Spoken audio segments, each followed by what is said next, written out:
Hey, it's Sam, welcome back to my channel. Today we're going to make this, a wall organizer with a magnetic key holder. Hey guys, I picked up this project panel from my local Bunnings warehouse. I know most of my viewers are from the United States, so hit up your local Lowe's or Home Depot. I'm going to cut a strip 200mm wide and 800mm long. That's going to be the back of this organizer. I'm using my circular saw guide to make this cut nice and straight. If you want to see how I made it, comment down below in the comments and I'll be sure to make a video on how I did it. I forgot to mention, but this plywood is 18mm thick, which is thicker than normal, but I like the thicker layers of ply because it gives it a nice contrast. Here I'm using my speed square to shorten my length down to 800mm. I'm going to cut another strip down to about 200mm. This will be for the box shelf. If you like this video so far, please hit that subscribe button, it means a lot, and I'll be putting out heaps of projects just like this. The box dimensions are 200mm by 200mm, so I cut 2 pieces at 200mm and 2 pieces at 164mm, which accounts for the thickness of ply on the top and bottom. I also flipped each piece 90 degrees to shorten the depth to about 100mm. This measurement can be anything you like, I just didn't want mine sticking out too far. Now it's time to make the little shelf. I'm not going to put the magnets in yet, but I'm going to cut the pieces, and then after I glue everything up, I'll drill my holes for my magnets then. It's up to you what length you want this shelf to be, but I decided to go a little longer, so I could fit 3 magnets in.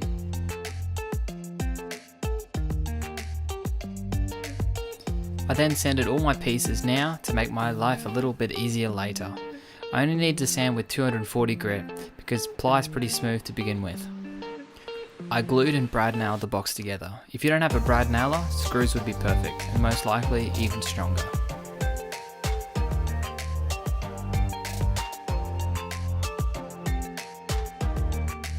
I measured the distance between my shelf and my key holder and divided that by 4. This will give me equal distances for my 3 dowel hooks.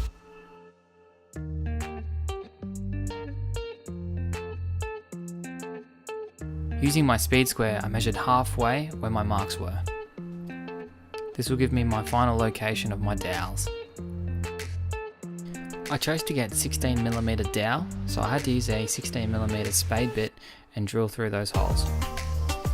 It's going to be a tight fit, so I made sure to ream out the hole a little bit more, just so it would be a little bit smoother fitting it in.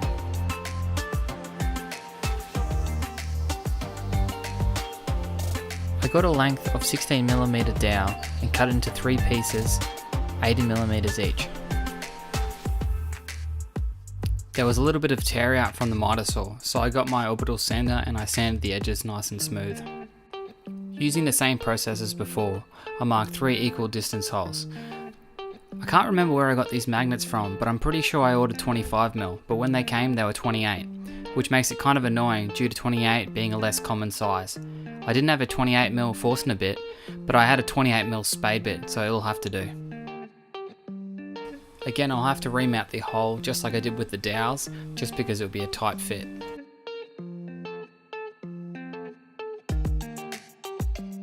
I picked up some 5-minute epoxy. That will make sure that these magnets will never come out. Getting these magnets in were a bit of a mission. I had to use a hammer and a little bit of scrap wood, and as you can see there, the timber that I glued on previously just broke off. That's okay, I got to get these magnets in before this epoxy sets. Off camera, I rejoined that piece of timber back on using the epoxy I just used here.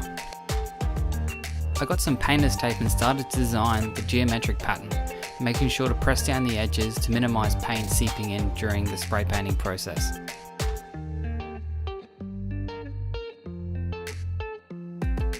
The first coat I did was a flat white primer. That will make sure I get good adhesion for my next 2 coats. For my main paint, I used a product from Rust-Oleum called Chalked. Basically it's a chalk paint which is really a really matte finish. The colour I went with was called Serenity Blue.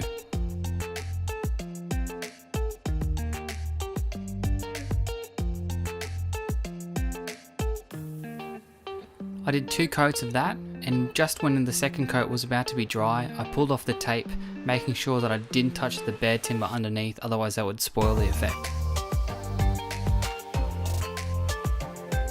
After it was dry, I hammered the dowels into place, making sure the dowels were flush to the underside of the ply. If you like this video, please give me a thumbs up and subscribe.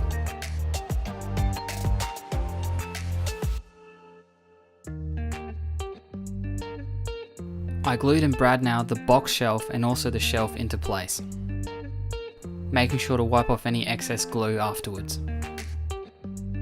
Overall, I'm really happy with this build. The magnets are really strong. They're neodymium magnets, if I didn't stuff that up too bad, and I'm pretty sure they're N10, which is very, very strong. If you like this video, please hit that subscribe button. This guy wants you to subscribe as well.